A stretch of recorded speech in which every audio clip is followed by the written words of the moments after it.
ang ating paglilingkod. Mahal sa kapwa, kaya naman pinarangalan bilang People of the Year.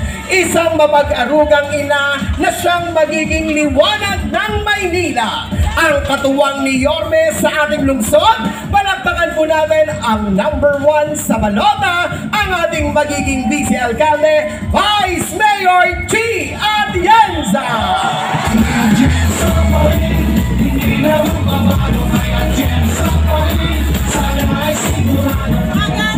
Magandang gabi, distrito ko na mahal ko ang aking bahay, ang aking pamilya.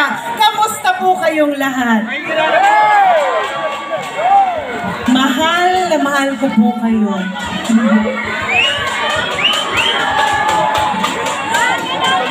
Alam nyo, naniniwala ako sa tadhana.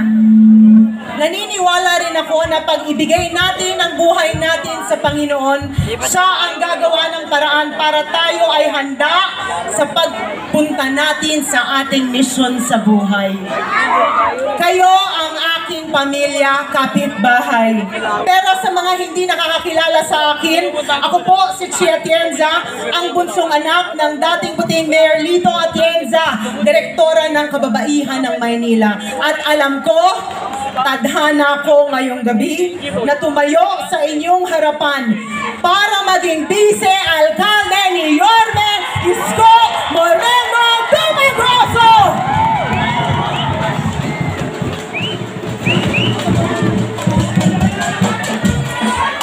Pero sa totoo lang, nung bata ako, ang pangarap ko ay maging isang misyonaryo.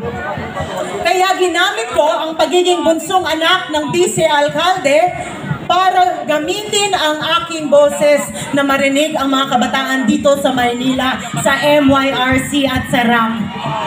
At nung ang aking ama ay naging alkalde ng Maynila, ako po ay nakapagtapos ng political science, major in governance. Ngunit imbis na pumasok sa mundo ng politika, ako po ay tumulong diretso sa tao. Pumunta pa nga ako sa Bilibid para mag-medical mission doon at sumali sa iba't ibang mga church organizations. Dahil para sa akin, naniniwala ko na meron akong mission dito sa mundo. At nung aking ama ay naging buhay party list representative, marami siyang ipinabigay na mga food packs, daang-daang libong perasong food packs, mga milyong-milyong halaga ng bitamina, maintenance at kung ano-ano pa na ibinigay sa inyo. Galing po yun sa akin. Ngunit kahit kailan, hindi niyo po nakita ang aking mukha. Dahil masaya na po ako na pag ako tumingin sa itaas, alam ko na nagawa ko ang mission ko dito sa mundo at masaya ang Panginoon sa akin.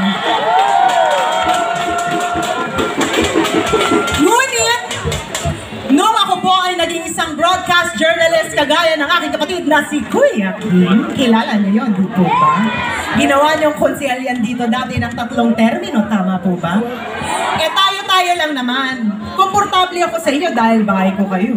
Sinong mas pogi? Si Kuya Kim o si Ali?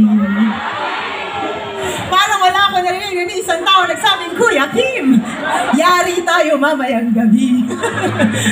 Pero, nung ako nga po ay naging isang broadcast journalist, nainikot ko ang ating bansa para kunin ang kwento ng ating mga kababayan na napag-iwanan sa laylayan ng lipunan for 7 years. Doon ko po nakita, narinig ang mga sektor ng lipunan na para sa akin umiiyak dahil hindi sila napakikinggan ng gobyerno. At sa aking paglalakbay, meron akong isang nakilala. Ang pangalan niya ay Nanay Emelita. Si Nanay Emelita, isang senior citizen. Sabi niya, malapit na raw siyang mamaalam sa mundo dahil meron siyang isang malubhang sakit.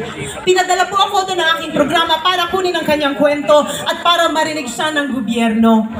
At sinabi niya sa akin, buong buhay daw niya, walang nagpakita ng kabutihan sa kanya. At dahil doon, ako daw po ang kanyang anghel. Natakot ako.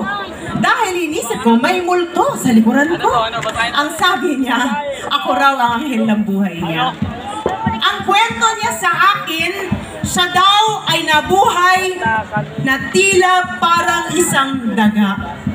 natulog sa isang maliit na lalagyan na puro mga daga at basura lamang ang nasa likuran niya habang siya ay natutulog. At nalaman ko, nung ako'y nagdesisyon na tumakbo bilang vice-alkalde ni Yorme, na maalam na si Nanay Emelita. Ang akala niya, ako ang kanyang naging anghel. Ngunit ang hindi niya alam, siya ang nagbukas ng puso ko para tumayo dito sa inyong harapan para ipaglaban na wala ng Nanay Emelita na dadaan dito sa ating lungsod. Dahil para sa akin, kung gumagana ang gobyerno, ang aming mga lolo at lola, dapat siksik liglig ang gamot, vitamina, bakuna, maintenance, at pag kayo ay pumunta sa mga ospital, dapat kayo ay inaalagaan at dapat humahaba ang inyong mga buhay. Kaya makakaasa kayo na balang araw, kasama ni Yorme Isko Moreno Dumagoso at ang aming Congressman Amado Bagatsing at ang mga konsehal under Yorme's Choice, makakasiguro kayo na siksik liglig ang gamot, vitamina, maintenance, at lahat na mga pangangailangan ng ating mga lolo at lola para dito sa Maynila humaba ang kanilang buhay.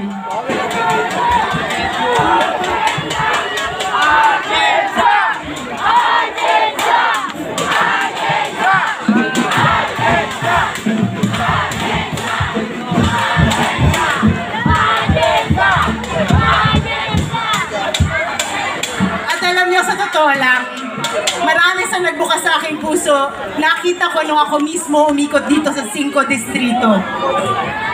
Marami akong nakita mga...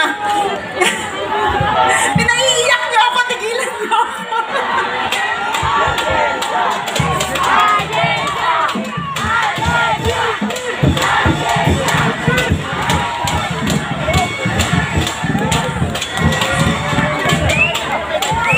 Tumatayo rin ako sa inyong harapan dahil dito sa 5 distrito, meron akong mga nakilala na mga magulang, lalo't lalo na mga solo parents, nakarag-karag ang kanyang anak sa isang wheelchair dahil na-diagnose ang kanyang anak na merong malubhang sakit. At dahil hindi niya kayang bayaran ang pagpapagamot ng kanyang anak, humihingi na lamang siya ng konting limos. Para sa mga magulang, lalo't lalo na sa mga solo parents na ngayon, natatakot at nagdadasal araw-araw ng inyong mga anak ay aalagaan ng gobyerno. Makakaasa kayo na sa susunod na administrasyon, kasama niyo na kami